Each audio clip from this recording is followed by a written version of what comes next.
الحمد للہ نحمده ونستعینه ونستغفره ونؤمن به ونتوکل علیہ ونعوذ باللہ من شرور انفسنا ومن سیئات اعمالنا من يهده الله فلا مضل له ومن يضلل فلا هادي له ونشهد ان لا اله الا الله وحده لا شريك له ونشهد ان سيدنا ومولانا محمدا عبده ورسوله ارسلہ بالحق بشیرا ونذیرا بین یدع الساعة من یطع اللہ ورسولہ فقد رشد ومن یعصہما فإنہ لا یضر الا نفسہ ولا یضر اللہ شیئا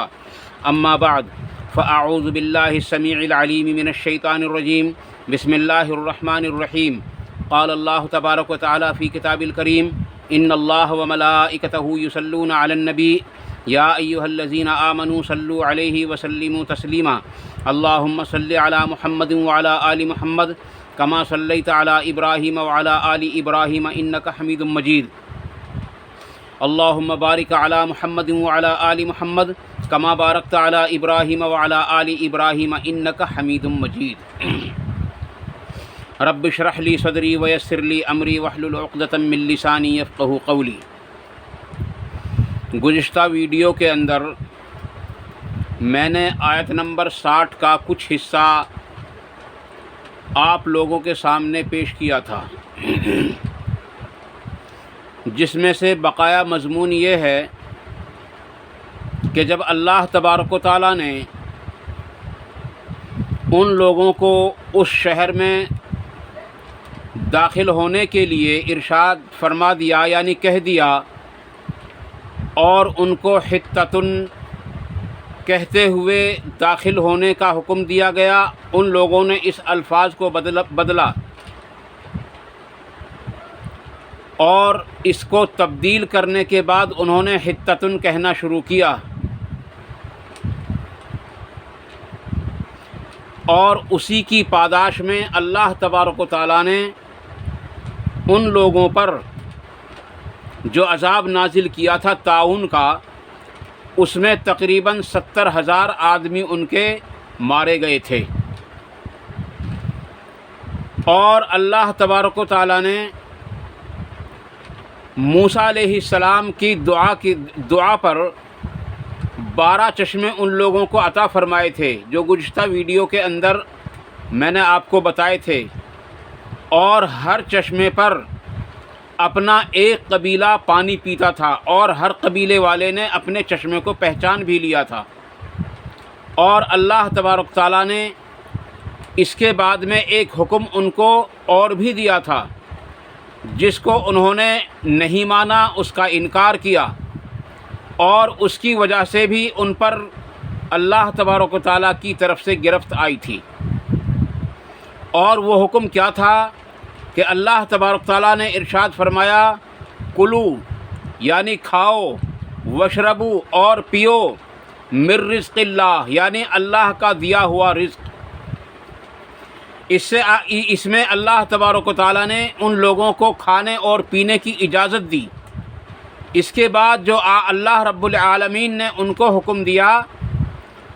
وہ بڑا سخت تھا، وَلَا تَعْثَوْا فِي الْأَرْضِ مُفْسِدِينَ، اور زمین میں فساد نہ کرو، اور زمین کے اندر خون ریزی نہ کرو۔ لیکن عزیز بزرگوں اور دوستو، واضح رہے کہ اس قوم نے آج تک بھی خون ریزی کو بند نہیں کیا، آج تک بھی خون ریزی میں مبتلا ہے، آج تک بھی لڑائی جھگڑے اور فساد میں وہ قوم لگی ہوئی ہے۔ اس سے پتہ یہ چلا کہ انہوں نے اللہ تبارک و تعالیٰ کی نافرمانی کی، اور سب سے بڑی نافرمانی جو کی ان لوگوں نے، وہ جان پوچھ کر اللہ کے نبی صلی اللہ علیہ وسلم پر ایمان نہ لانا، یہ سب سے بڑی نافرمانی ہے، کیونکہ ان لوگوں کو آج بھی معلوم ہے، اس وقت بھی معلوم تھا، أَتَأْمُرُونَ النَّاسَ بِالْبِرِّ وَتَنْسَوْنَ أَنفُسَكُمْ وَأَنْتُمْ تَتْلُونَ الْكِتَابَ أَفَلَا تَعْقِلُونَ۔ اس آیت میں جو حکم ہے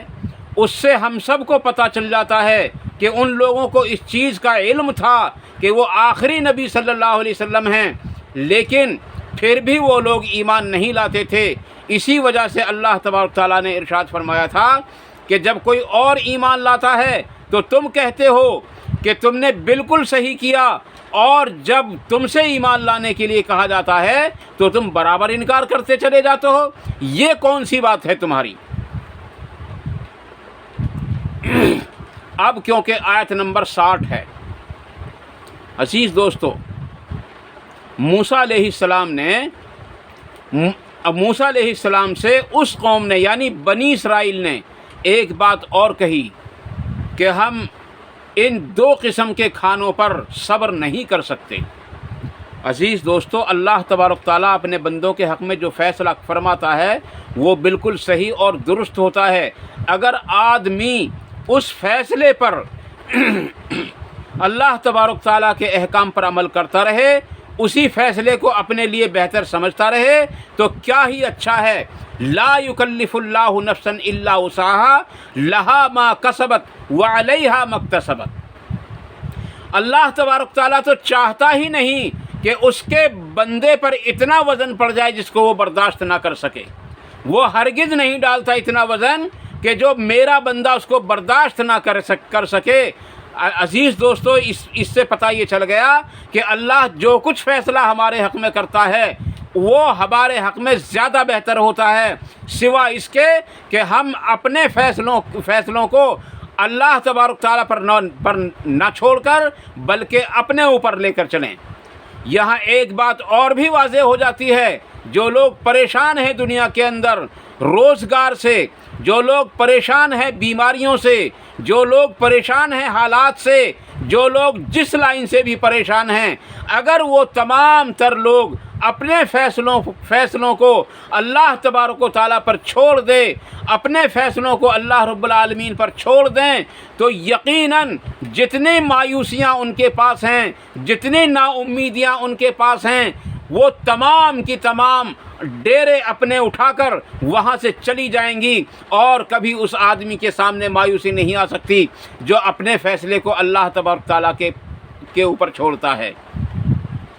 اس لیے عزیز دوستو، اپنے فیصلوں کو ہم اللہ تبارک تعالیٰ کے اوپر چھوڑیں. سب سے بہتر بات یہ ہے، ہاں اگر ہمیں کوئی تنگی ہے، ہاں اگر ہمیں کوئی پریشانی ہے، ہاں اگر ہمیں کسی چیز کی حاجت ہے تو ہم اللہ تبارک تعالیٰ سے اس چیز کو طلب کریں. ان لوگوں نے اگرچہ موسیٰ علیہ السلام سے اتنی بات کہی کہ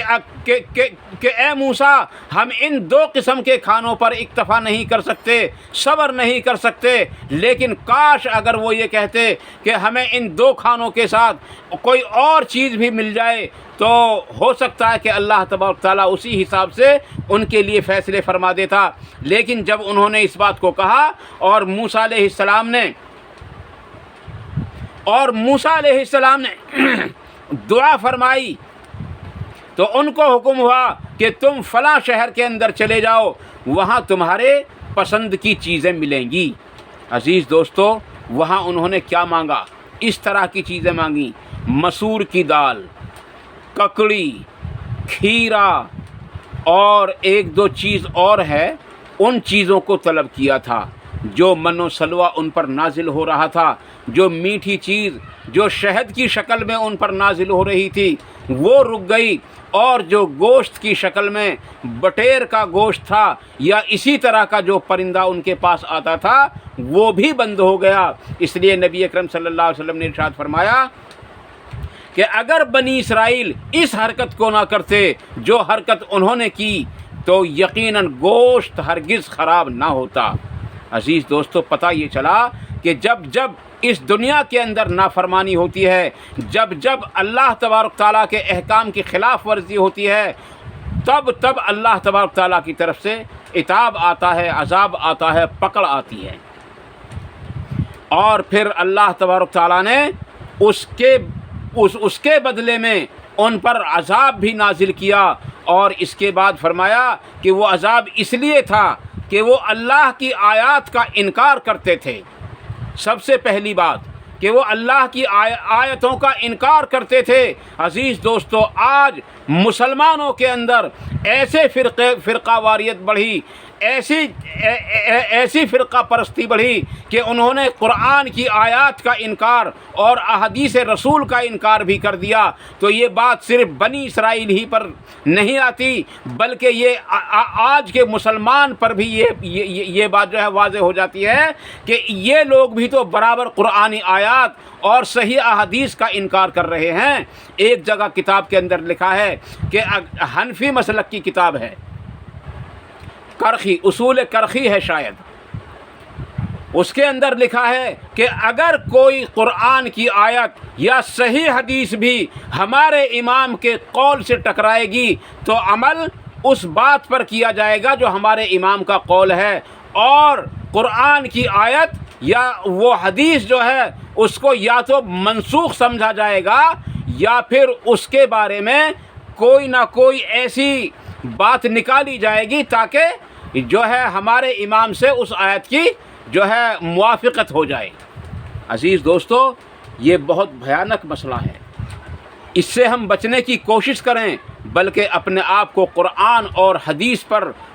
جو ہے چلنے کی، یعنی قرآن اور حدیث کو اپنا نصب العین بنائیں، اپنے اماموں کو نصب العین نہ بنائیں. عزیز دوستو، ہماری شریعت اماموں پر نازل نہیں ہوئی، بلکہ ہماری شریعت اگر نازل ہوئی ہے تو جناب محمد الرسول اللہ صلی اللہ علیہ وسلم پر نازل ہوئی ہے. ان کا دوسرا گناہ کیا تھا؟ اللہ تبارک تعالیٰ نے بتلایا کہ ان کا پہلا گناہ تو آیات کا انکار اور دوسرا گناہ انبیاء کا قتل تھا، کیونکہ وہ لوگ انبیاء کو قتل کر دیتے تھے. حضرت عیسیٰ علیہ السلام کو جو پھانسی پر چڑھایا گیا یا چڑھانے کا منصوبہ بنایا گیا وہ بنی اسرائیل تھے. عزیز دوستو، ان سے پہلے موسیٰ علیہ السلام کے زمانے سے پہلے اور موسیٰ علیہ السلام کے بعد کے زمانے میں کئی پیغمبروں کو ان لوگوں نے قتل کیا ہے، اور نبی اکرم صلی اللہ علیہ وسلم کو بھی انہوں نے قتل کرنے کی کوشش کی اور سازشیں کی ہیں، اور آج بھی وہ لوگ اس امت کو قتل کرنے کے در پر لگے ہوئے ہیں. عزیز دوستو، یہ برابر قتل کا جو منصوبہ بنایا ہوا ہے اس ایمان والے کا، وہ سب یہودیوں کی چالیں ہیں، وہ سب نصرانیوں کی چالیں ہوتی ہیں. عزیز دوستو، اس سے پتہ یہ چل گیا کہ یہ لوگ آج تک بھی اس فساد سے، اس خون ریزی سے باز نہیں آ رہے ہیں جس میں اللہ تبارک تعالیٰ نے ان کو حکم دیا تھا کہ اللہ کا دیا ہوا رزق کھاؤ پیو اور زمین میں فساد نہ مچاؤ. یہ آج تک بھی برابر فساد مچا رہے ہیں. اللہ تبارک تعالیٰ سے دعا ہے کہ میری زبان سے اگر کوئی غلط بات نکل گئی ہو تو اللہ تعالیٰ اسے معاف فرمائے، اور جو باتیں صحیح نکلی ہوں ہمارے دلوں کے اندر اس کو راسخ فرمائے اور ان پر عمل کرنا آسان فرمائے، اور ان پر عمل کرنے کی توفیق عطا فرمائے، اور ان پر عمل کرنے کے موقع بھی عطا فرمائے. وآخر دعوانا ان الحمد للہ رب العالمین، والسلام علیکم ورحمۃ اللہ تبارک و تعالی وبرکاتہ.